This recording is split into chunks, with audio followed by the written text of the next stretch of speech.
The autumn sun filtered through the trees surrounding the Ali family home in Louisville, Kentucky, casting dappled shadows across the polished hardwood floors.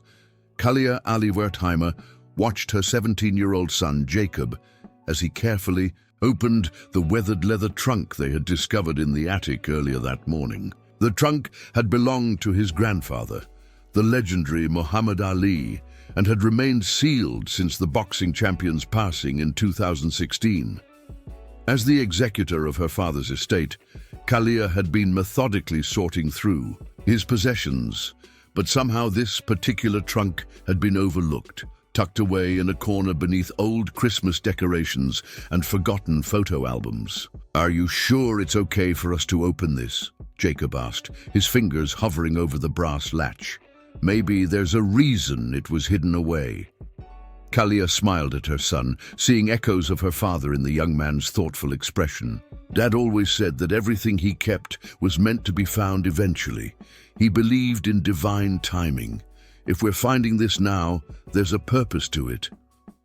The latch gave way with a satisfying click, and Jacob carefully lifted the lid. Inside, neatly organized despite decades of storage, lay a collection of items that immediately captivated them both. Old journals bound in faded leather, stacks of letters tied with ribbon, photographs they had never seen before, and beneath it all, a small wooden box with intricate carvings on its surface. If this story has already made you feel something, no matter how small, don't leave without giving back. Comment and tell me where you're watching this video from, and subscribe to the channel. Jacob lifted the wooden box first, turning it over in his hands. Unlike the other items in the trunk, which showed signs of age and wear, this box appeared to have been handled with exceptional care, its wood still gleaming with polish. A small brass plate on the lid bore an inscription in Arabic, which Jacob, having studied the language in honor of his grandfather's faith, quietly translated, "The greatest victory is the one within." "Mom, look at this," he said, carefully opening the box. Inside lay a collection of unexpected items: a tarnished silver medal, several folded newspaper clippings yellowed with age, and a small worn notebook with dates spanning from 1960 to 1996. As Jacob gently removed the notebook, a sealed envelope fell onto his lap, addressed simply, "For my grandchildren, when the time is right." Kalia gasped softly. "That's Dad's handwriting," she whispered, her voice thick with emotion. "He must have prepared this knowing someday you would find it." Jacob's hands trembled slightly as he carefully opened the envelope, preserving its seal as best he could. Inside was a single sheet of paper, covered front and back with Muhammad Ali's distinctive handwriting, which had remained strong and clear, even as Parkinson's disease had progressively limited his physical abilities. Jacob began to read aloud, his voice steady despite the emotion building in his chest. "To my grandchildren, whom I may or may not have met by the time you read this, there are stories about me that the world knows, my fights, my words, my struggles. But there is one story I've kept private, not out of shame, but because some victories are too personal to parade before the public. This is the story of my greatest fight. One that took place far from any ring, with no cameras, no audience, and no referee. It is the story I now entrust to you." According to the letter, the story began in 1966, shortly after Muhammad Ali had been stripped of his heavyweight title for refusing induction into the U.S. Army during the Vietnam War. While the public knew about his legal battles and the professional consequences of his stance, what remained hidden was the profound personal crisis that followed. A crisis of faith, identity, and purpose that nearly broke the spirit of the man who had famously proclaimed himself the greatest. "The world saw me standing tall, defiant, proclaiming my convictions," Ali had written. "What they didn't see were the nights I spent on my knees, questioning everything I believed in. I was 24 years old, had lost my title, my income, and faced 5 years in prison. The newspapers called me a traitor. Former friends crossed the street to avoid me. Each morning, I woke up wondering if I had destroyed not just my career, but my entire life for a principle that sometimes, in my darkest moments, even I questioned. Jacob looked up from the letter to see tears streaming down his mother's face. "I never knew," she whispered. "He never let us see that doubt." "Let me continue," Jacob said gently, turning back to the pages. The letter revealed that during this period, Muhammad Ali had secretly sought counsel not just from religious leaders within his Muslim faith, but also from representatives of other spiritual traditions. A Catholic priest in Chicago, a Jewish rabbi in New York, a Buddhist monk who had traveled from Japan.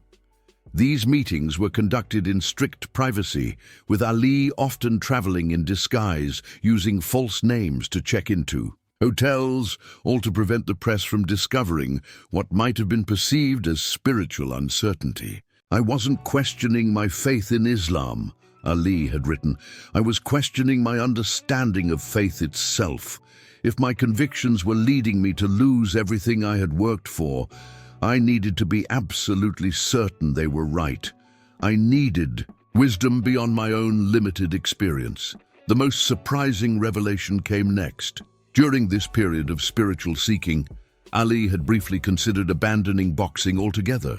In the small notebook included in the wooden box, he had outlined plans for a completely different life, opening a community center in Louisville, becoming a full-time advocate for racial justice, perhaps even pursuing formal education in religious studies. Pages of calculations showed him figuring out how he could support his family without boxing income, including selling his house and cars. "I came within days of announcing my retirement from boxing," the letter continued. "The press release was written. The date was set, but the night before I was to make the announcement, something happened that changed everything." According to Ali's account, he had received an unexpected visitor at his home in Chicago, an elderly man who introduced himself only as Daniel. The man claimed to have been a friend of Ali's grandfather, though he offered few details about their relationship. What he did offer was a perspective that would alter the course of Ali's life. Jacob paused in his reading, turning to another page in the wooden box, a newspaper clipping from a small Louisville paper dated June 1966. It showed a grainy photograph of an elderly black man standing outside a community center. The caption identified him as Daniel Williams, a civil rights activist and former railroad porter who had worked with A. Philip Randolph on organizing the Brotherhood of Sleeping Car Porters, one of the first successful black labor unions. "I think this might be him," Jacob said, showing the clipping to his mother. "The man grandfather mentioned." Kalia studied the image. "I've never heard Dad mention this man. It's strange that someone so influential would never come up in family stories." Jacob returned to the letter, continuing the account of this pivotal meeting. According to Ali, Daniel had spent an entire night talking with him, sharing stories of struggles for dignity and justice that stretched back generations. He spoke of enslaved ancestors who had maintained their faith and humanity despite unimaginable cruelty, of early civil rights pioneers who had faced violence and death threats, yet persisted in their work.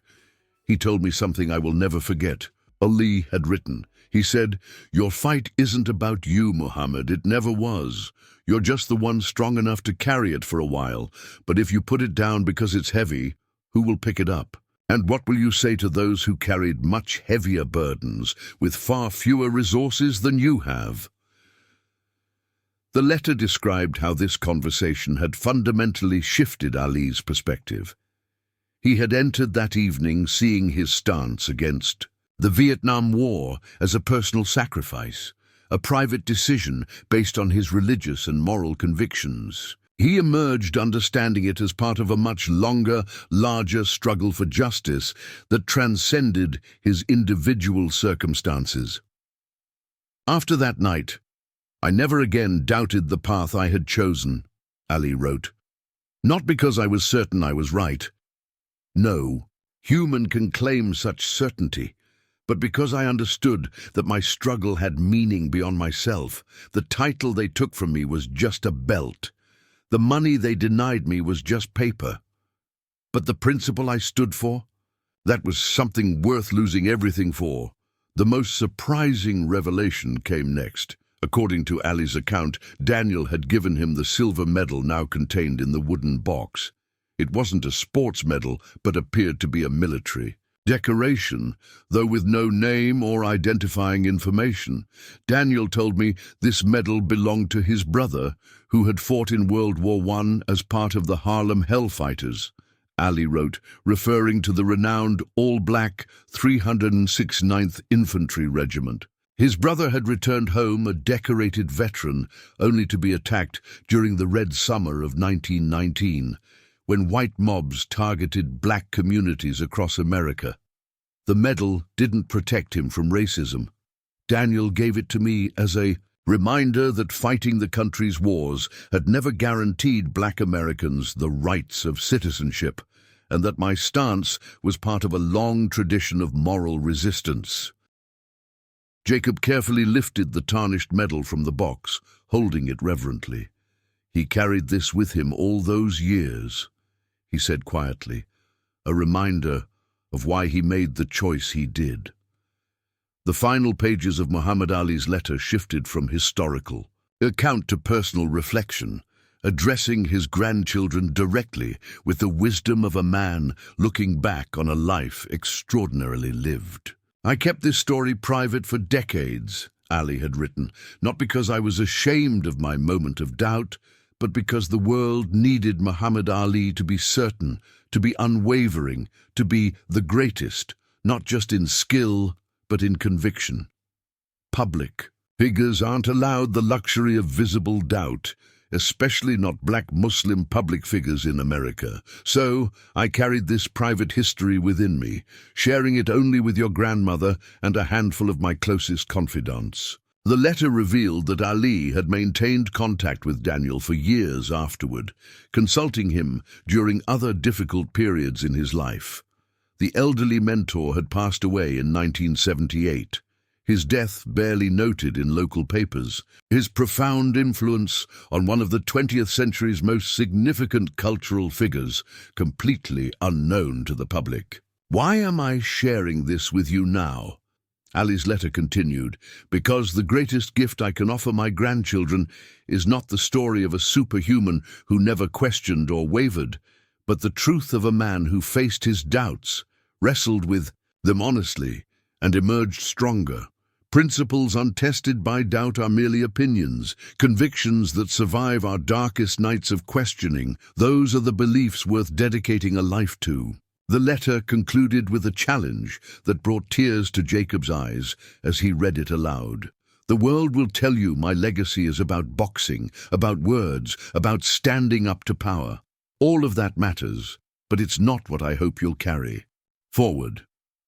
My true legacy, the one I entrust specifically to you, my grandchildren, is this: the courage to question, the wisdom to listen, the strength to stand firm once you've found your truth, and the humility to remember that your fight is never about you alone.